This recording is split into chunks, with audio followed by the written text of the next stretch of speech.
Good morning, student. This is Assistant Professor Sanjay Devekar, Department of English, Shri Sai Baba Lok Prabodhan Arts College, Wadner. Today we are going to see the poem "The Solitary Reaper" by William Wordsworth.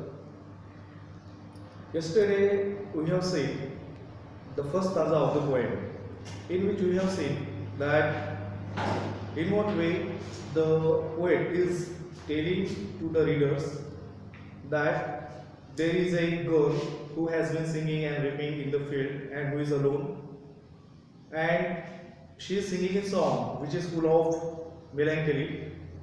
Therefore, whatever the passerbys who are crossing to the field should not disturb her, otherwise her singing might be disturbed, and it would be very problematic thing. So in the second stanza we are going to see that no nightingale did ever chant more welcome notes to weary bands of travellers in some shady haunt among Arabian sands. A voice so thrilling never was heard in springtime from the cuckoo bird, and breaking the silence of the seas among the farthest Hebrides.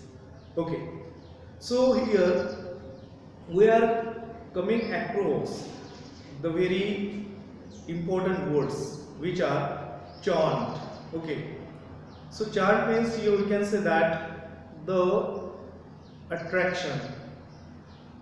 Okay, so Nightingale did ever chant more welcome notes to weary bands, and weary bands means those who are the travelers who are becoming tired, okay, and they have taken shelter in the Arabian sands, okay.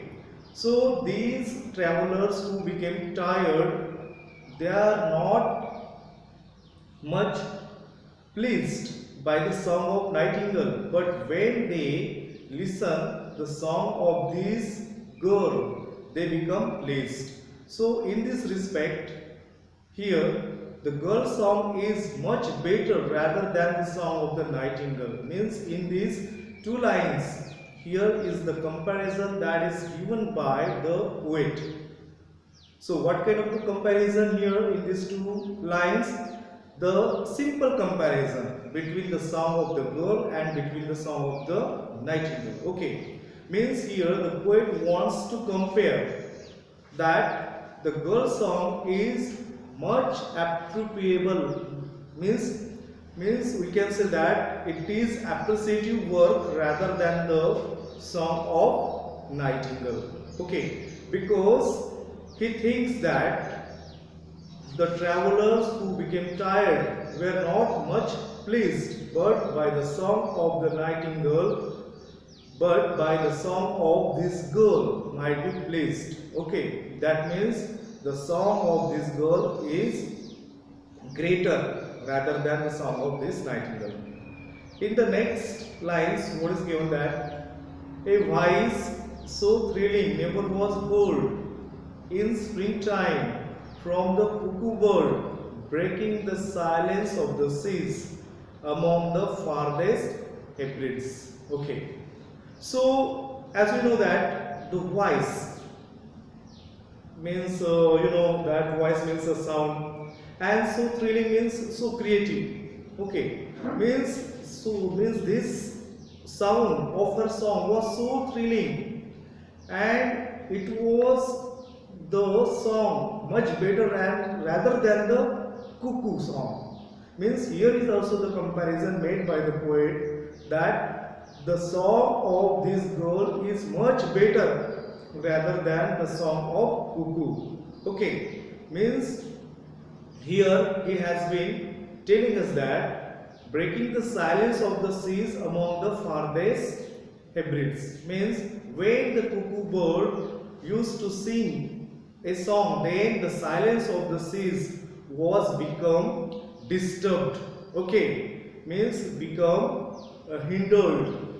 Okay, so here we understand that the voice of the girl is much appreciative the much better, okay, rather than the voice of cuckoo. Means here in this stanza we understand that there is a comparison of the songs of nightingale as well cuckoo, but whose songs are not much better rather than the song of this girl. Okay, so my dear student, here is simple comparison.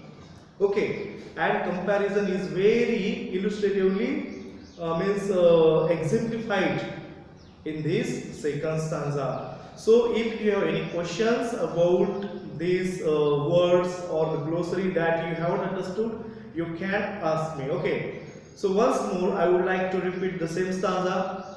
No nightingale did ever chant more welcome notes to weary bands, okay, of travelers in some shady haunts among Arabian sands. Means, my dear students, here he is given the illustrations of the tired travelers who has taken the shelter in the Arabian sand, but they were not becoming happy, not becoming so much pleased, because they were getting tired by the traveling. But if they might have heard or listened the song of this girl, they might have been pleased much more rather than the song of the nightingale. So in these 4 lines, this description has been illustrated. In the remaining 4 lines, we would see here that the silence of the seas was disturbed, was broken out when cuckoo birds sing the song. But here, if we see the song of this girl might have been better rather than the song of cuckoo. Means this is the biggest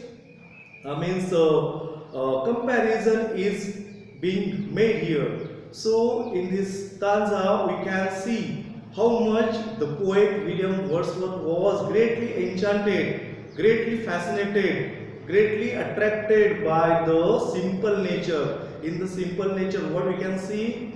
We can see the flowers, the trees, okay, the greenery, the beauty of the nature. Okay, so that William Wordsworth was considering the nature as his mother. Why? Because he gave more importance to the Mother Earth, and so that whatever the beauty he has seen on this planet, he has illustrated in the simple way, in the simple words, so that everybody who has been surviving on this planet might understand the words that is mouthed by him.